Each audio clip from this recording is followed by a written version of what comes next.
Hello, members of the DNC. It's phenomenal to be here with you. It's an honor and a privilege. It's a privilege because you all control the future of the country. It's why you wade through the rules and bylaws and credentialing to get to the good stuff. What is the good stuff? The good stuff is answering the greatest question of our time.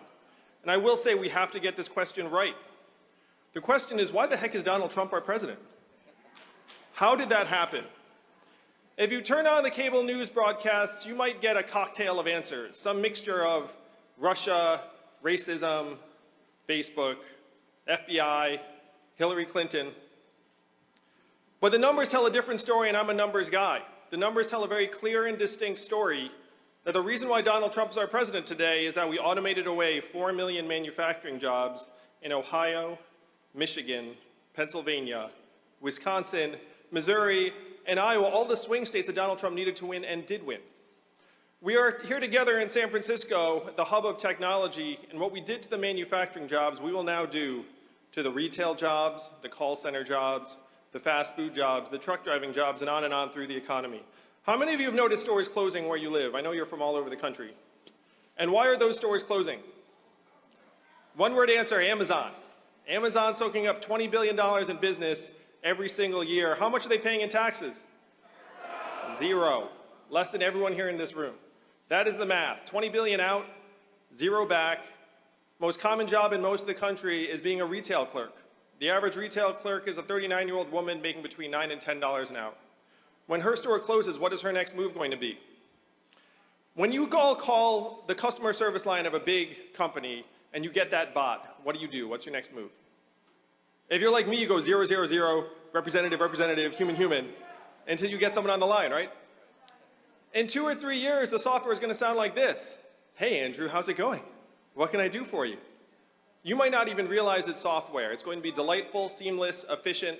What is that going to mean for the 2.5 million Americans who work at call centers right now making $14 an hour? Driving a truck is the most common job in 29 states in this country, and my friends here in Silicon Valley are working on trucks that can drive themselves. They tell me they are 98% of the way there. What is that going to mean for the 3.5 million Americans who drive a truck for a living right now, or the 7 million Americans who work at truck stops, motels, and diners that rely upon those truckers getting out and having a meal? We talk about it like Donald Trump is the cause of all of our problems. He is not. He is a symptom. He is a manifestation. We are going through the greatest economic transformation in our country's history, what experts are calling the fourth industrial revolution. When's the last time you heard a politician say the words fourth industrial revolution? Just now. And I am barely a politician.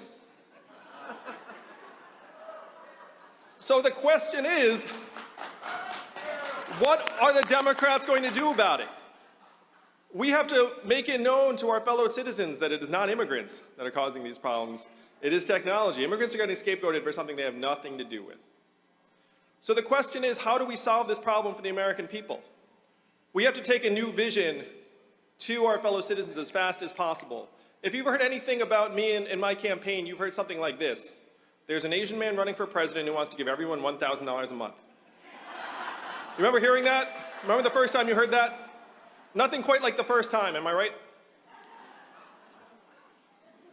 First time you heard it, it seemed like a gimmick. It seemed like there's no way that would ever happen. But if you dig into our country's history, you find this is a deeply American idea.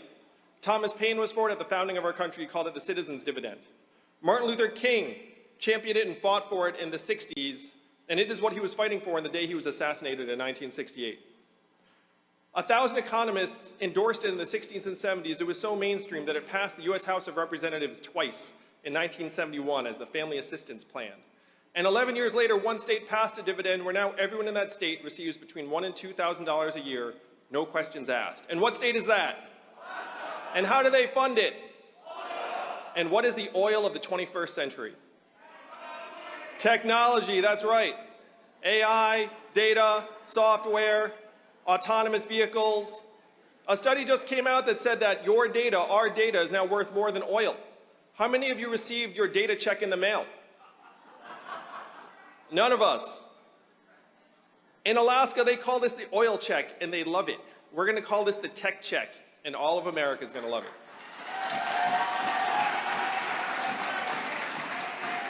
And I want you to think about what $1,000 a month would mean in our communities. It would mean stronger families, higher graduation rates, lower stress levels, less domestic violence. It would start to recognize the work that's actually being done in our communities every single day, would create millions of new jobs, would supercharge the arts, creativity, volunteerism, culture, and political engagement.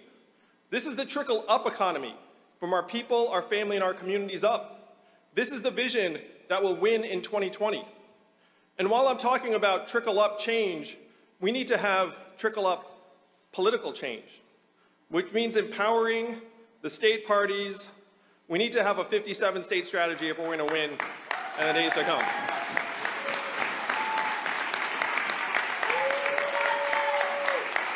I get it.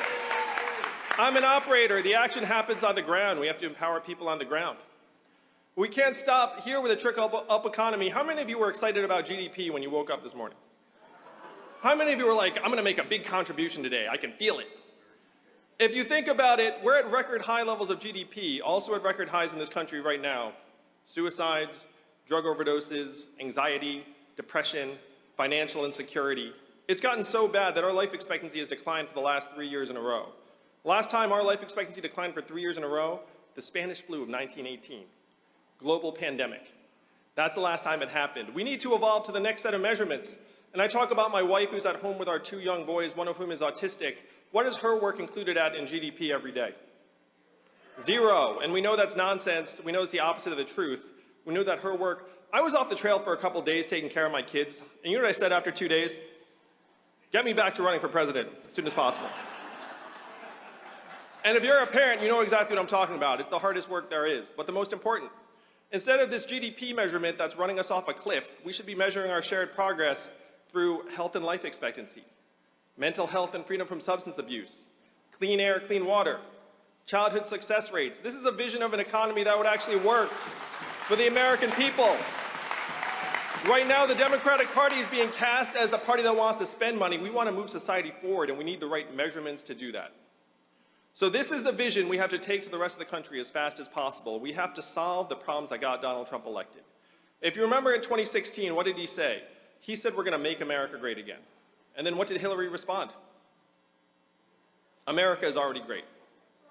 And that did not quite work.